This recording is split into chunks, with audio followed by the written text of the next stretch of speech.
Добро утро. Само някой да казва, че не правиме по старичките кемпери.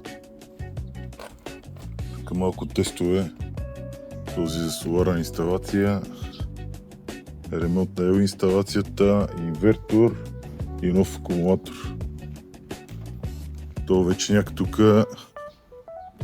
след много ремонтни дейности накрая стигнахме и до ремонт на газовата инсталация и монтирахме едно чисто ново хладилниче, за моят човек да е щастлив.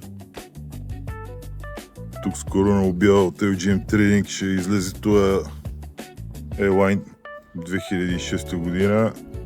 Само трябва да направим пълно обслужване и малко да го почистим отвътре, защото е внос от Германия.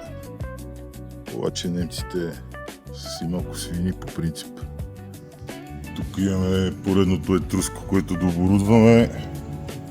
Една бърза връзка за газ. Клиентът искаше да бъде от другата страна, да не му пуши барбекюто по тентата. Тук 2 по 33 литра красиви алуминиеви газови бутилки за носно зареждане. Една бърза тента 4 метра и половина, защото като разбра, че може да се слави 4 метра и половина, изхвърлихме 4 метровата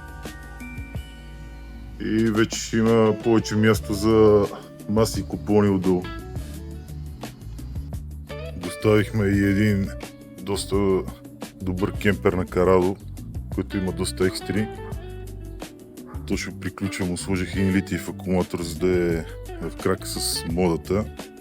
Между другото е 5-местен чисто нов кемпер, който фабрично идва с лети джанти, с сезонни гуми, тента, багажик за велосипеди, навигация с Android, камера за заден ход. Е така.